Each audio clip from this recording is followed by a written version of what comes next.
আজি প্ৰথমবাৰ ভাওনা কৰিব ওলাইছোঁ বালিবধ আৰু ৰাৱণৰ পুত্ৰ ইন্দ্ৰজীৱৰ বধ। গতিকে সকলোৱে আশীৰ্বাদ বিচাৰিছোঁ। কহালি গাঁৱত আছোঁ বৰ্তমান, বৰনামঘৰ আজিখন ভাওনা, তাতে ভাওটো মই ল'ব বিচাৰিছোঁ। প্ৰথমবাৰ মই পুনৰবাৰ কৈছোঁ যে আজিলৈকে ভাওনা কৰি পোৱা নাছিলোঁ, আৰু যেতিয়া ৰাইজে আজি দিনৰ ভাগত আহিছিলোঁ, ৰাইজে অনুৰোধ কৰিলে, ৰাইজৰ অনুৰোধৰ প্ৰতি সন্মান জনাই আজি প্ৰথমবাৰ ভাওনা কৰিম। যিহেতু স্থানীয় বিধায়ক হিচাপে ৰাইজে বিচাৰিছে ভাওনা কৰাটো, সকলোৱে খুব আগ্ৰহেৰে বাট চাই আছে। কি কৰিব পৰা নাজানো, কাৰণ অলপো আখৰা কৰা নাইকিয়া। গতিকে সকলোৱে যেতিয়া আমি সহায় সহযোগিতাত নিশ্চয় আমি কিবা এটা হয়তো ৰাইজক আমি কৰি দেখাব পাৰিম। মই ভাওনা প্ৰথমবাৰ কৰিছোঁ, আৰু আমি সকলোৱে অতি গৌৰৱ অনুভৱ কৰোঁ, যেন গুৰুজনাৰ জন্মস্থান নগাঁও বটদ্ৰৱা, আৰু নগাঁও বটদ্ৰৱাবাসী মই ৰাইজে এইবাৰ প্ৰথমবাৰৰ কাৰণে বিধায়ক হৈছোঁ। আৰু নগাঁও বটদ্ৰৱা যদিও মোৰ 3বাৰৰ বিধায়ক, নগাঁও বটদ্ৰৱাৰ নতুন সমষ্টি প্ৰথমগৰাকী বিধায়ক। গতিকে ইয়াত গুৰুজনে শ্ৰীনযাত্ৰাৰ দ্বাৰা অংকীয়া প্ৰথম আৰম্ভ কৰিছিলে। গতিকে ইয়াৰ ভাওনাৰ এটা সুন্দৰ পৰিৱেশ আছে, ব্ৰজাৱলী ভাষাতে ইয়াৰ সুন্দৰকৈ ভাওনা হয়, আৰু উঠি অহা প্ৰজন্মই এই ভাওনাৰ বিষয়ে বা তেওঁলোকে এই ভাওনাত অভিনয় কৰাটো খুবেই দৰকাৰ। গতিকে মই সকলোকে আহ্বান কৰিছোঁ যে ভাওনাৰ যি তাৎপৰ্য তাত সকলোৰে বুজাটো উচিত, আৰু এটা সুন্দৰ পৰিৱেশত আজি মই ভাওনা কৰিব ওলাইছোঁ।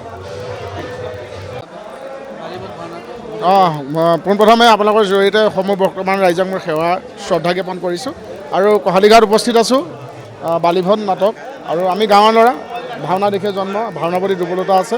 গতিকে আমাৰ শ্ৰদ্ধা অনিল দা মোক ককাইদেৱে ক'লে ভাও এটা কৰি দিবা নেকি।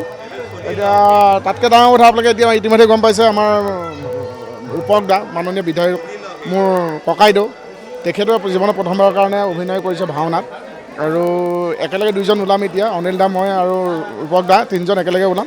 গতিকে সকলো ভক্তমান ৰাইজৰ আশীষ বিচাৰিছোঁ, সকলোৱে আমাক আশীৰ্বাদ কৰক আৰু যোনে যোনে চোৱা নাই আপোনালোকৰ নিউজৰ জৰিয়তে গোটেইখিনিয়ে চাব, ভুল ক্ৰুটি থাকিবই, মাৰ্জনা কৰিব আৰু আমাক আশীৰ্বাদ কৰিব, ধুনীয়াকৈ যাতে কৰিব পাৰে। মোৰ প্ৰশস্ত, এতিয়া মেঘনাথ প্ৰশস্ত, ৰাৱণৰ ল'ৰা। এতিয়া আমি যুদ্ধলৈ যাম, অলপ এগ্ৰেছিভ কেৰেক্টাৰ, কি হয় নাজানো আৰু ৰাইজ ঈশ্বৰৰ ওপৰত গুৰুজনাক সেৱা জনাইছোঁ। জয় জুবিন দা, জয় অসম। বৰনামঘৰত সুন্দৰকৈ বালিবধ এই নাটক ভাগ উদযাপন কৰা হৈছে। আজি সমূহ ৰাইজলৈ মই মোৰ শুভেচ্ছা শুভকামনা জ্ঞাপন কৰিছোঁ।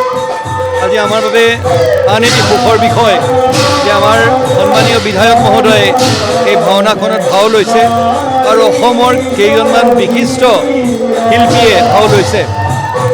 মই মোৰ দৃঢ় বিশ্বাস যে আমাৰ গুৰুজনাই এই নাটখনৰ জৰিয়তে মনোৰঞ্জনৰ লগতে ৰাইজৰ মাজলৈ যি বাৰ্তা প্ৰেৰণ কৰিব বিচাৰিছিলে যে শক্তিৰ লগত ধৰ্ম লাগিব, যদি শক্তি অকল প্ৰয়োগ কৰে তেতিয়াহ'লে সেই শক্তি নহয়, তাৰ লগত ধৰ্ম লাগিব, আৰু ধৰ্ম যদি নাথাকে তেতিয়াহ'লে চব অথলে যাব। সেইষাৰ কথা ৰাইজে যাতে উপলব্ধি কৰে, মোৰ দৃঢ় বিশ্বাস। মই অনুষ্ঠানটিৰ উত্তৰোত্তৰ কামনা কৰিছোঁ আৰু খুব ভাল লাগিছে ইয়ালৈ আহি।